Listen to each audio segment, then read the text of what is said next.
नमस्कार बच्चों, कैसे हो आप सब लोग? अच्छे हो ना? हाँ, तो चलो अब हम हमारे अभ्यास की ओर आगे बढ़ते हैं। कविता 2, एक जगत एक लोक। तो चलो बच्चों, अब हम हमारे स्वाध्याय के प्रश्न 5 की ओर आगे बढ़ते हैं। हमारा प्रश्न 5 है, समानार्थी शब्द ढूंढकर घेरा बनाइए और लिखिए। यहाँ एक पूरा बॉक्स जैसा दिया है और उसमें शब्द लिखे हुए हैं और नीचे हमें शब्द दिए हैं, उसके हमें 2 समानार्थी ढूंढने हैं बच्चों। तो पहला है लोक। अब लोक जो है, हमारा पहला शब्द है लोक। लोक को दूसरे शब्द में उसका समानार्थी बनता है बच्चों विश्व, दुनिया। बराबर, तो ये घेरे यहां से हमें ढूंढना है। तो विश्व कहाँ लिखा हुआ है? तो आप देखोगे ये रहा विश्व, तो उसका एक हम गोल घेरा बना लेते हैं। ठीक है, विश्व। फिर दूसरा हमने क्या देखा, लोक का दूसरा समानार्थी शब्द क्या बनता है? दुनिया। तो यहाँ एक और घेरा बना लेते हैं बच्चों, देखो ये रहा दुनिया।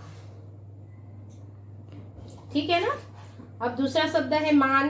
तो मान का दूसरा समानार्थी क्या हो सकता है? मान यानी सम्मान, प्रतिष्ठा। बराबर ने? तो उसके लिए हमको शब्द ढूंढना है। देखो, ढूंढो आप, कहाँ दिख रहा है आपको? मैंने जो शब्द बताए सम्मान और प्रतिष्ठा, कहाँ दिख रहा है? तो ये रहा सम्मान, है ना? सम्मान। ठीक है, और प्रतिष्ठा ये रहा, जो देखो बच्चों,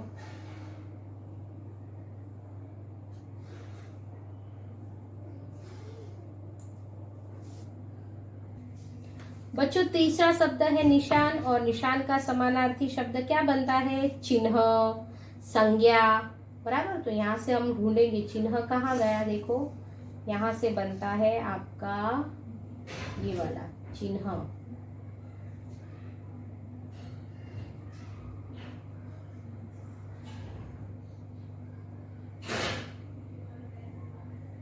बराबर, और इसके बाद मैंने कौन सा दूसरा समानार्थी बताया? संज्ञा। तो ये रहा आपका संज्ञा। ठीक है, उसके बाद हाथ। हाथ का दूसरा समानार्थी शब्द बच्चों क्या बोलते हैं हम? हाथ को हिंदी में दूसरा समानार्थी शब्द बनता है उसका हस्त। पानी, पानी नहीं, पानी।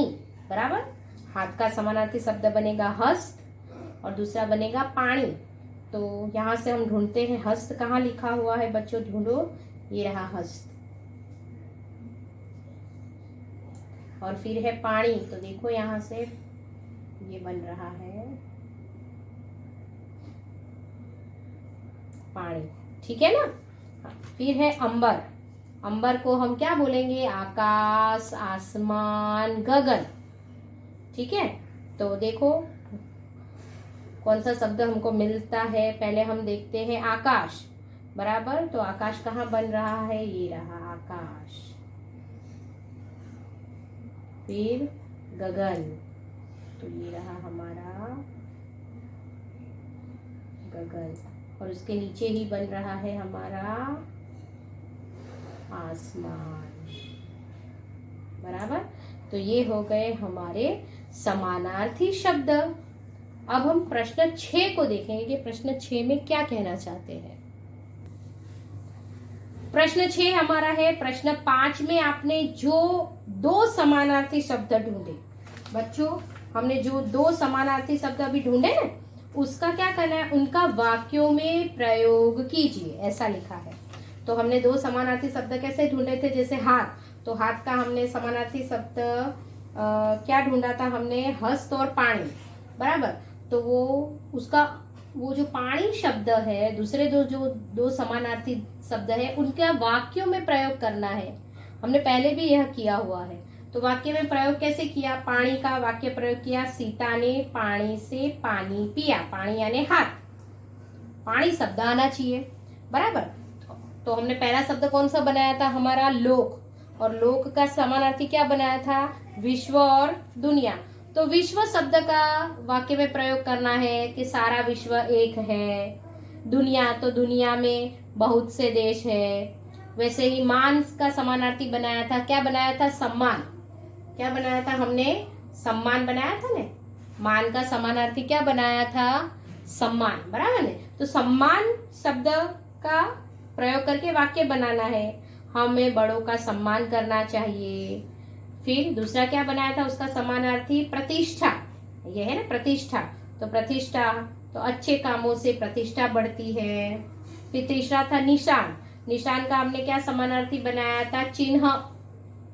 चिन्ह और संज्ञा। तो यह किसी के पैर का चिन्ह है या दरवाजे पर कोई संज्ञा नहीं है। हाथ का तो इधर उदाहरण में दिया ही हुआ है। फिर अंबर, तो अंबर का हमने समानार्थी क्या बनाया था बच्चों? आकाश, गगन और आसमान। तो आकाश शब्द का उपयोग करके हमें वाक्य बनाना है। आकाश का कहीं अंत नहीं होता है। फिर गगन, तो गगन का धीरे धीरे गगन बादलों में छा गया। फिर आसमान का रंग नीला होता है। इस तरह से यह शब्दों का प्रयोग करके आप अपने हिसाब से भी वाक्य बना सकते हो। ठीक है बच्चों, तो ये हो गया हमारा कौन सा प्रश्न? प्रश्न 6 है ना, प्रश्न 6। ठीक है, अब हमारे प्रश्न 7 पे।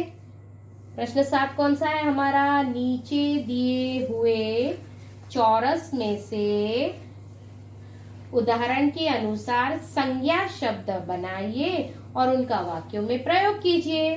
बच्चों, हमारा जो पहला पाठ था चित्र पाठ, उसमें हम सीख चुके हैं संज्ञा किसे कहते हैं। किसे कहते हैं? किसी वस्तु, व्यक्ति, स्थान या भाव को प्रकट करने वाले शब्दों को संज्ञा कहते हैं। तो इस चौरस में से हमें क्या करना है? संज्ञा शब्द बनाने हैं और उनका वाक्य में प्रयोग करना है। तो फूल संज्ञा हुई ना, तो यह फूल सुंदर है। वैसे ही दूसरा एक शब्द हम देखते हैं संज्ञा के लिए। कौन सा? आपको कौन सा दिख रहा है? आप देखो, सागर, बराबर, सागर है ना। तो सागर के लिए वाक्य बनाओ कि सागर की शोभा दर्शनीय होती है। फिर दूसरा कौन सा? एक और देखो, आप देखोगे तो आपको पता चलेगा दूसरा कौन सा शब्द है। एक मुझे यहाँ दिख रहा है भारत। भारत भी नाम है ना, बराबर। तो उसके लिए भारत विशाल देश है, ऐसा वाक्य बना सकते हो। फिर और एक नाम है, देखो हिमालय। देखो हिमालय, तो यह भी संज्ञा हुई ना, हमने सीखा था आगे। तो हिमालय सबसे ऊंचा पर्वत है। और फिर और एक नाम ढूंढो। हाँ, एक और नाम है आरती। ठीक है ना, आरती। तो मंदिर में आरती के समय बहुत भीड़ होती है। इस तरह से संज्ञा शब्दों को ढूंढकर हम क्या कर सकते हैं? हम उसका वाक्य में प्रयोग कर सकते हैं। एक और शब्द दिख रहा है मुझे, कमल। तो अभी हुआ ना नाम, तालाब में कमल खिले हैं। ठीक है बच्चों, तो इस तरह से हमें अपने प्रश्न 7 का उत्तर बनाना है। बच्चों, अब हमारे पाठ में भाषा सज्जता है। उसमें क्या कहा गया है? पहले कि इन वाक्यों को पढ़िए। पहला वाक्य है, लक्ष्मी आज स्कूल क्यों नहीं आई? शिक्षिका ने पूछा। वाह, गुड़िया तो बहुत अच्छी बनी है। किशन ने कहा, हाँ बेटी, मैं तुम्हें खिलौने बनाना जरूर सिखाऊंगा। क्यों, वहां कोई तकलीफ है? बच्चों, जैसे ही हम ये इस वाक्यों को पढ़ते हैं, हमने देखा कि सभी अलग अलग वाक्यों में अलग अलग विराम चिन्हों का, यानी चिन्हों का उपयोग किया गया है, बराबर। तो किसी भी भाषा को बोलते, पढ़ते और लिखते समय अर्थ को स्पष्ट करने के लिए वाक्यों के बीच या अंत में थोड़ा रुकना पड़ता है, बराबर। तो इस रुकावट का संकेत देने वाले लिपि चिन्हों को विराम चिन्ह कहते हैं, बराबर है। जैसे प्रश्नार्थ चिन्ह, पूर्ण विराम, बराबर है ना, प्रश्नार्थ चिन्ह, पूर्ण विराम। फिर प्रश्नवाचक चिन्ह है, अल्प विराम है, बराबर। फिर ये जो चिन्ह है उसे विस्मयादि बोधक चिन्ह कहते हैं हिंदी में, बराबर बच्चों। तो ये जो भी चिन्ह है हमारे बोलते समय, पढ़ते समय अर्थ को स्पर्श करने के लिए वाक्यों के बीच या अंत में हम जब थोड़ा रुकना पड़ता है, उस रुकावट का संदेश, उस रुकावट का संकेत देने वाले लिपि चिन्हों को विराम चिन्ह कहते हैं। तो चलो बच्चों, अब हम हमारे जो चिन्ह है उसे समझते हैं। पहला है हमारा विराम चिन्ह, पंक्चुअल जिसे कहते हैं। और हम पहला देखते हैं विराम चिन्हों में, हम पहला देखते हैं पूर्ण विराम, जिसे इंग्लिश में क्या कहेंगे हम, फुल स्टॉप, है ना। इसका प्रयोग वाक्य पूर्ण होने पर होता है। जैसे उदाहरण के रूप में वाक्य दिए हैं, मोहन ने पत्र लिखा, वाक्य पूर्ण हो गया, उसके आगे कुछ भी नहीं है, तो हमने क्या किया, पूर्ण विराम रखा, बराबर। ये जो ऐसी लिटी दौरी गई है उसे हिंदी में पूर्ण विराम कहते हैं। दूसरा उदाहरण है, सीता स्कूल नहीं गई, तो सीता स्कूल नहीं गई, वाक्य पूरा हो गया, तो हमने पीछे क्या लगाया, पूर्ण विराम। आगे है हमारा अल्प विराम। अल्प विराम यानी इंग्लिश में कहते हैं हम कॉमा, बराबर। और ये जो है यह अल्प विराम है, अल्प विराम का चिन्ह है। अल्प विराम का प्रयोग वाक्य में थोड़ा रुकने का संकेत देने के लिए होता है। जैसे राम, जैसे ही हम राम बोलते हैं उसके बाद हम थोड़ा रुकते हैं और फिर बोलते हैं सीता और मोहन घर गए। दूसरा उदाहरण है रोको मत जाने दो। तो बच्चों जैसे ही हमने पढ़ा रोको मत, तो हम थोड़ा रुके और फिर हमने क्या बोला, जाने दो। तो रोको मत, उसके बाद हमने क्या लगाया, थोड़ा रुके, इसलिए हमने लगाया अल्प विराम। फिर जाने दो यानी वाक्य पूर्ण हो गया, तो उसके पीछे हमने क्या लगा दिया, फिर वापस से पूर्ण विराम। अब हम देखते हैं प्रश्नवाचक चिन्ह। प्रश्नवाचक चिन्ह मार्क ऑफ इंट्रोगेशन, प्रश्नार्थ चिन्ह जिसे हम कहते हैं। किसी व्यक्ति से कोई जानकारी प्राप्त करने हेतु उपयोग में लिए जाने वाले वाक्य के अंत में प्रश्नवाचक चिन्ह लगाया जाता है। प्रश्नवाचक चिन्ह के उदाहरण देखते हैं बच्चों। हम पूछते हैं ना, क्या तुम विद्यालय गए थे, किसी को प्रश्न पूछते हैं ना जब भी, तब, और उसके पीछे क्या लगाया जाता है, प्रश्नवाचक चिन्ह। तुम क्या करते हो, तो यहाँ भी हमने प्रश्न पूछा, तो हमने पीछे क्या लगाया, प्रश्नवाचक चिन्ह। वैसे ही तुम किस कक्षा में पढ़ते हो, ऐसा पूछेंगे तो भी हम प्रश्नवाचक चिन्ह लगाएंगे, यानी प्रश्नार्थ चिन्ह लगाएंगे। यह बस कहाँ जाएगी, ऐसा पूछेंगे तभी भी हम प्रश्नार्थ चिन्ह लगाएंगे। यानी किसी व्यक्ति से कोई जानकारी प्राप्त करने के, यानी कि कोई माहिती प्राप्त करते समय हेतु के उपयोग के लिए उपयोग में लिए जाने वाले वाक्य के अंत में क्या लगता है, प्रश्नवाचक चिन्ह यानी कि प्रश्नार्थ लगाया जाता है। अब है हमारा विस्मयादि बोधक चिन्ह। बच्चों इसको जरा बराबर से याद रखना, क्या बोलते हैं इसको, विस्मयादि बोधक चिन्ह। इंग्लिश में तो हमें याद हो जाता है मार्क ऑफ एक्सक्लेमेशन, बराबर। ये जो चिन्ह है वो हमारा कहलाता है विस्मयादि बोधक चिन्ह। आश्चर्य, घृणा, सुख दुख आदि भावों को प्रकट करने के लिए इसका प्रयोग होता है।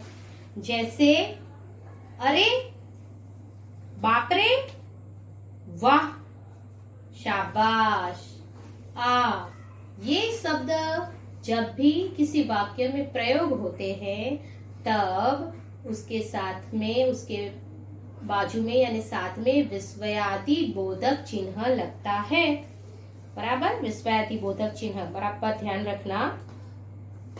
और ये जो विस्मयादि बोधक चिन्ह है, मैंने कहा उसको मार्क ऑफ एक्सक्लेमेशन कहते हैं, और इसको आश्चर्य सूचक चिन्ह, बच्चों आश्चर्य सूचक चिन्ह भी कहा जाता है। यहाँ उदाहरण दिया है वाह, फिर उसके बाद क्या लगा, वाह शब्द आया, इसलिए यह क्या लगा, उसके बाजू में ये चिन्ह का उपयोग हुआ, विस्मयादि बोधक चिन्ह का उपयोग हुआ। आपने तो कमाल कर दिया। अरे क्या हो गया, तो वापस अरे के बाद क्या लगा, विस्मयादि बोधक चिन्ह। और हमने देखा कि वाक्य पूर्ण होता है, उसके बाद तो क्या लगता है, पूर्ण विराम। उदाहरण और देखते हैं कि जैसे हाय मैं लुट गया, तो हाय शब्द आया तो उसके बाद क्या लगता है, विस्मयादि बोधक चिन्ह लगता है। फिर बाप रे इतना बड़ा सांप, तो बाप रे शब्द के बाद क्या लगता है, विस्मयादि बोधक चिन्ह लगता है। बराबर बच्चों, तो इसमें जैसे अरे, बाप रे, वाह, शाबाश, जैसे शब्द जब भी वाक्य में आते हैं तो आपको याद रखना है कि उसके बाद विस्मयादि बोधक चिन्ह लगता है। अब है हमारा दूसरा योजक, हाइफन, बराबर, जिसे हम डैश भी कहते हैं इंग्लिश में। योजक चिन्ह का प्रयोग सामासिक शब्दों को जोड़ने के लिए होता है। जैसे सामासिक शब्द यानी सुख दुख, माता पिता, पाप पुण्य, देश विदेश, बराबर, आदि शब्द जो रहते हैं सामासिक शब्दों, उसको जोड़ने के लिए हम योजक चिन्ह का उपयोग करते हैं। तो जैसे सबके जीवन में सुख दुख आते रहते हैं, तो सुख दुख ये सामासिक शब्द है, तो उसके साथ हमने कौन सा चिन्ह लगाते हैं, योजक चिन्ह लगाते हैं। जैसे कि रात दिन, तो वो भी क्या शब्द हुआ, सामासिक शब्द हुआ, और उसके साथ में योजक चिन्ह लगता है। बराबर, फिर सुख दुख, फिर माता पिता की सेवा ही सच्ची पूजा है, तो माता पिता, तो उसके बीच में जो चिन्ह लगा है वह चिन्ह क्या कहलाता है, योजक चिन्ह कहलाता है। बच्चों इसके बाद है निर्देशक, डैश। निर्देशक चिन्ह का प्रयोग वाक्य में बात को स्पष्ट करने के लिए होता है। जैसे मोहन ने अपने मित्रों राकेश, आकाश, अविनाश से रुपये मांगे, बराबर, तो मोहन ने अपने मित्रों, तो बात को स्पष्ट करने के लिए उसके बाद क्या लगाया गया है, निर्देशक यानी डैश लगाया गया है। फिर अब हम कई बार बोलते हैं ना कि ग्राहक ने कहा, ऐसा शब्द बोलते हैं, तो ये जो डैश लगता है उसे निर्देशक कहा जाता है।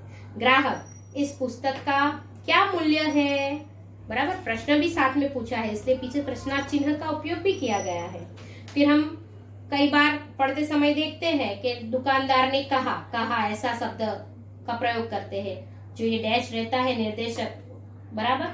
तो दुकानदार, यह 25 रुपये की है, तो ये हम कहते हैं दुकानदार ने कहा, तो ने कहा ये जो चिन्ह का उपयोग होता है उसे क्या कहा जाता है, निर्देशक कहा जाता है बच्चों, बराबर। अब हम आगे बढ़ते हैं।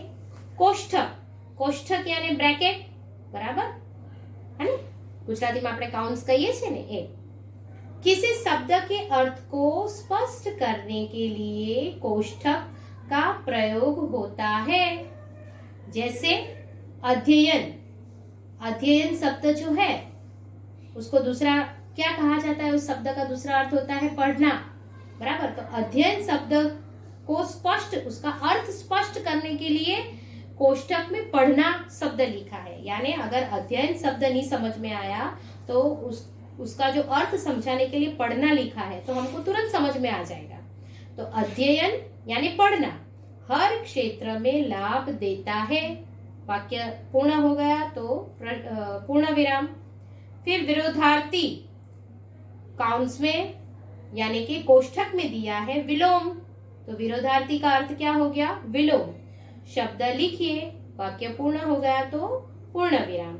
यानी किसी शब्द के अर्थ को स्पष्ट करने के लिए कोष्ठक का उपयोग होता है। फिर है अवतरण चिन्ह। बच्चों अवतरण चिन्ह दो प्रकार के होते हैं, बराबर, जिसे हम इन्वर्टेड कॉमास कहते हैं। एक सिंपल इन्वर्टेड कॉमास आता है और एक डबल इन्वर्टेड कॉमास आता है, वो आप इंग्लिश में सीख गए हो। वही चीज हमें हिंदी में देखनी है कि ये जो है अवतरण चिन्ह उसे क्या कहा जाता है। तो अवतरण चिन्ह दो प्रकार के हैं, एक है इकहरा और दूसरा है दुहरा। इकहरा यानी जो एक एक अवतरण चिन्ह होते हैं।